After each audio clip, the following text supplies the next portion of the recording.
Galileo, in his book Two New Sciences, stated that for elevations which exceeds or falls short of 45 degree by equal amount, the ranges are equal. Prove this statement. देखो बहुत ही अच्छा concept है. In fact ये ना complementary angle का concept है, और complementary angle का कंसेप्ट केवल आपको रेंज में नहीं जानना चाहिए बल्कि टाइम ऑफ फ्लाइट में भी जानना चाहिए और हाइट के कंसेप्ट में भी जानना चाहिए. सो आइए इस कंसेप्ट को बहुत अच्छे से हम लोग समझते हैं. देखो, उस कंसेप्ट को समझने से पहले एक बहुत ही इंपॉर्टेंट कंसेप्ट है कि यदि आप एंगल ऑफ प्रोजेक्शन जो थीटा नॉट है ना, वो एक आप लो थीटा नॉट के इक्वल और दूसरा इसका कॉम्प्लीमेंट्री एंगल ले लो. और कॉम्प्लीमेंट्री एंगल क्या होता है? जब 90 डिग्री में से हम लोग घटाते हैं. सो दो एंगल ऑफ प्रोजेक्शन ले लो, थीटा नॉट और 90 माइनस थीटा नॉट, तब जो रेंज होगा ना वो सेम होगा. सो पहले हम लोग उसको समझते हैं. ये आपको यदि ले लिए आप ऐसे, तो फिर क्या हो जाएगा? रेंज हो जाएगा R इज इक्वल टू, मालूम है आपको, V not square sine 2 theta not by g है. पहला एंगल ले लोगे कि फॉर थीटा नॉट एंगल के लिए रेंज को R1 यदि मानोगे तो R1 हो जाएगा V not square sine 2 theta not by g. और फॉर एंगल ऑफ प्रोजेक्शन यदि 90 माइनस थीटा नॉट लोगे तब क्या हो जाएगा? R2 हो जाएगा आपको V not square sine 2 90 minus theta not by g. ये हो जाएगा V not square sine 180 minus 2 theta not by g. और साइन 180 माइनस एंगल मीन्स कि आपको मालूम है कि साइन 180 माइनस अल्फ़ा होता है साइन अल्फ़ा के इक्वल. क्यों? क्योंकि आपको जो 180 माइनस अल्फ़ा आपको सेकेंड क्वाड्रेंट में लाई कर रहा है. देखो, ये 180 डिग्री का लाइन है, इससे अल्फ़ा एंगल कम.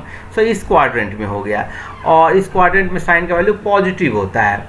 ये हो जाएगा आपको V not square sine 2 theta not by g. आप देखो, यदि ये R2 बोल रहे हो तो R1 is equal to R2 हो गया. कॉम्प्लीमेंट्री एंगल ऑफ प्रोजेक्शन के लिए रेंज सेम हो गया. मीन्स कि आप यदि 30 डिग्री लो तो इसका कॉम्प्लीमेंट्री एंगल कितना होगा? आपको 60 डिग्री. 30 डिग्री के प्रोजेक्शन पर यदि फेक है, सपोज करो कि 30 डिग्री के प्रोजेक्शन पर फेक है, तो इसका रेंज यदि ये रहा, तो यदि आप 60 डिग्री के प्रोजेक्शन पर फेंकोगे ना तो इसका भी रेंज आपको यही होगा. ठीक है, सेम जगह पर रेंज होगा. हालांकि हाइट डिफरेंस हो रहा है. इस केस में हाइट आपको h1 हो गया, इस केस में आपको हाइट आपको h2 हो गया, लेकिन क्या है कि रेंज सेम है. ऐसे ही आपको यदि 40 डिग्री ले लोगे तो इसका कॉम्प्लीमेंट्री एंगल क्या होगा? 50 डिग्री. इन दोनों एंगल पर जब थ्रो करोगे तो रेंज सेम होगा. अब आपको ये जो दिया गया है प्रॉब्लम न्यूमेरिकल, उसमें है कि यदि आप 45 डिग्री प्लस अल्फा लोगे और 45 डिग्री माइनस अल्फा लोगे, मीन्स कि मैक्सिमम जो रेंज का है क्राइटेरिया, मैक्सिमम रेंज का क्राइटेरिया क्या है? 45 डिग्री. 45 डिग्री का पर जो मैक्सिमम रेंज आया उससे आप एंगल अल्फा कम लो या अल्फा ज़्यादा लोगे ना तो उससे रेंज सेम होगा. उसको हम लोग देखते हैं कैसे आ रहा है. पहले हम लोग ले लें, यदि आपको थीटा नॉट ले लें 45 डिग्री प्लस अल्फ़ा, तो रेंज यदि R1 लोगे तो क्या हो जाएगा? V not square sine 2 45 plus alpha by g. और ये हो गया आपको V not square sine 90 degree plus alpha by g. अब देखो, साइन 90 प्लस अल्फा, ये आपको 90 डिग्री का लाइन है, प्लस अल्फा कर दोगे मीन्स कि ये आपको इस क्वाड्रेंट में हुआ, सेकंड क्वाड्रेंट में हुआ. सेकंड क्वाड्रेंट में साइन का वैल्यू पॉजिटिव होता है, लेकिन आपको साइन आपको कॉस में चेंज हो जाएगा. मीन्स साइन 90 प्लस यहाँ पर 2 अल्फा हो जाएगा ना, 2 अल्फा. 90 प्लस थीटा होता है कॉस थीटा के इक्वल सेकेंड क्वाड्रेंट में, इसलिए साइन आपको पॉजिटिव रहेगा और साइन कॉस में चेंज हो जाएगा. ये हो जाएगा आपको V not square cos 2 alpha by g. ये तो हो गया R1 का वैल्यू. ऐसे ही आप यदि लोगे कि for theta not is equal to 45 degree minus alpha, तो R2 हो जाएगा V not square sine 2 45 degree minus alpha by g. और ये हो गया V not square sine 90 minus 2 alpha by g, और साइन 90 माइनस अल्फ़ा किस क्वाड्रेंट में होगा? इस क्वाड्रेंट में होगा। और ये आपको फर्स्ट क्वाड्रेंट में सभी पॉजिटिव होते हैं, लेकिन 90 माइनस थीटा मीन्स कि साइन 90 माइनस थीटा होता है कॉस थीटा के इक्वल। सो ये हो जाएगा आपको वी नॉट स्क्वायर साइन का हो जाएगा क्या हो जाएगा? Cos 2 alpha by g. So आप यदि 45 डिग्री प्लस अल्फ़ा लो या 45 डिग्री माइनस अल्फ़ा लो, रेंज का वैल्यू सेम आया। R1 is equal to R2 is equal to V not square cos 2 alpha by g. कभी कभी ये भी आपसे पूछ लेते हैं कि मैक्सिमम रेंज से कितना शॉर्ट है। तो मैक्सिमम रेंज आपको मालूम है, देखो यदि मैं ये फिगर दिखाऊं तो इस फिगर में 45 डिग्री पर मैक्सिमम रेंज था ये we not square by 2z के इक्वल, और 45 डिग्री माइनस अल्फ़ा और प्लस अल्फ़ा लो तब भी ये यहाँ पर आया, माइनस अल्फ़ा लिए तब भी ये यहाँ पर आया। और ये जो डिस्टेंस आया ना, ये डिस्टेंस जहाँ तक ये आया ये था इसके इक्वल। तो डिफरेंस कितना रहा? यही तो डिफरेंस रहा ना। ये कितना हो जाएगा? V not square by g minus V not square by g cos 2 alpha. तो ये आप ध्यान रखना, ठीक है। ये कभी कभी प्रॉब्लम्स में पूछते हैं। अब इसके एडिशनल कंसेप्ट में हम लोग एक बार देख लेते हैं कि कॉम्प्लीमेंट्री एंगल ऑफ प्रोजेक्शन में टाइम ऑफ फ्लाइट और मैक्सिमम हाइट का रेशियो क्या होगा। ये बहुत इंपॉर्टेंट कंसेप्ट है, ठीक है। कॉम्प्लीमेंट्री एंगल का ना आपको पता होना चाहिए, कॉम्प्लीमेंट्री एंगल, ठीक है। तो कॉम्प्लीमेंट्री एंगल्स आपको मालूम है क्या होते हैं? जो एक एंगल यदि थीटा है तो कॉम्प्लीमेंट्री एंगल इसका निकालने के लिए 90 डिग्री में से घटाते हैं। तो थीटा हो गया 90 माइनस थीटा। ये आपको इनिशियल प्रोजेक्शन है, ठीक है, इनिशियल एंगल ऑफ प्रोजेक्शन।